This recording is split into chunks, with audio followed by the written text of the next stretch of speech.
Welcome to CARICOMP Insider, where high-tech facial recognition meets real-world intelligence.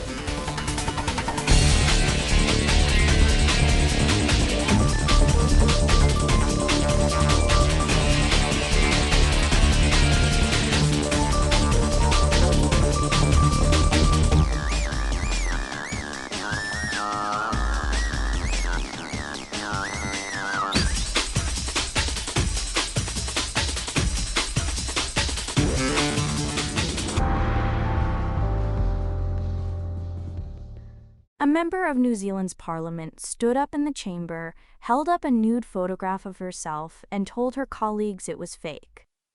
She'd made it in under 5 minutes. A quick search online, a free app, and she had a fully fabricated naked image of her own body, generated by AI, ready to show the world. She did it to prove a point. New Zealand has no law that specifically addresses deepfakes. Not one. And if you've ever posted a photo of yourself online, a selfie, a LinkedIn headshot, a vacation picture, someone could do the same thing to you right now with the same free tools she used. That's not a hypothetical. According to researchers tracking synthetic media, roughly 19 out of every 20 deepfake videos online are non-consensual pornography. The subject didn't agree. The subject often doesn't even know. ACT Party MP Laura McClure put her own image on the line because her deepfake bill had been sitting in Parliament's member ballot alongside about 40 other bills potentially untouched for years. So the question running through this entire story is, why does it take a lawmaker humiliating herself in public to get a law written? That question matters far beyond New Zealand. The gap between what synthetic media can do and what the law actually covers is enormous, and it looks different in every country.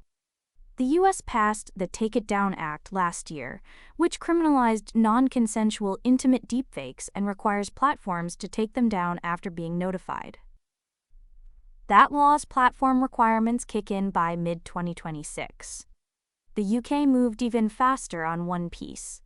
In mid-January, it sped up a section of its Data Act to make the creation of sexual deepfakes a criminal offense, not just the sharing. Creation alone is now enough. But passing a law and solving the problem are two very different things. In Europe, regulators are still debating whether they can outright ban so-called nudification apps under the Digital Services Act. These are apps built for one purpose: to strip clothing from photos of real people using AI. And even under existing frameworks, enforcement agencies aren't sure they have the authority to pull them from app stores. That's a gap you could drive a truck through. For anyone who's ever worried about a teenager downloading the wrong app, that uncertainty isn't abstract. Meanwhile, the U.S. ran into a constitutional wall. A federal judge blocked California's law prohibiting certain political deepfakes, ruling it raised First Amendment concerns. Political speech, even when it's fabricated, sits in a legally protected zone that's extremely difficult to regulate. That tension between preventing harm and protecting speech is slowing legislation everywhere. For investigators building cases around manipulated media, it means the rules you're working under today could be rewritten or thrown out by a court tomorrow. For the rest of us, it means a fake video of a politician saying something they never said might be perfectly legal to share, depending on where you live. The next wave of legislation, expected in 2026, is shifting the target. Instead of only going after the person who creates a deepfake, lawmakers are looking at the entire supply chain. Platforms that host the content. Payment processors that let people buy access to nudification tools. Hosting services that keep the infrastructure running. That's a fundamental shift, from punishing individuals to holding the pipes accountable. If you run a website, process transactions, or store data, that change could land on your desk. If you're a parent, it means the companies profiting from these tools may finally face consequences, not just the anonymous user who uploaded the image. What makes the New Zealand moment different from every statistic and every policy paper is something harder to quantify. Researchers and advocates had been citing the data for years. Nearly all deepfake video online is non-consensual pornography. That number didn't move the needle. An elected official standing in Parliament holding a fake nude of herself, that moved it. Abstract harm doesn't create urgency. Personal, visible, undeniable evidence does. And that's the pattern no one wants to admit. Laws don't arrive when the technology is ready. They arrive after a crisis goes public. California's deepfake law didn't come from a white paper. It came from outrage, and then a judge struck part of it down anyway.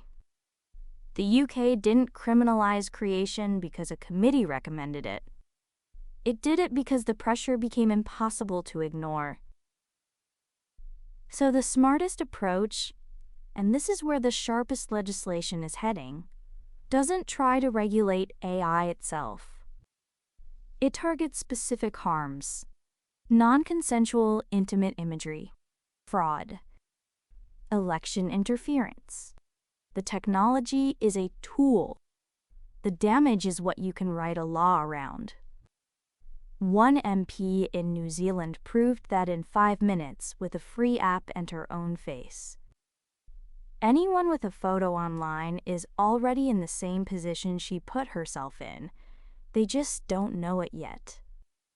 The full story's in the description if you want the deep dive. Now you know something most people in this industry don't.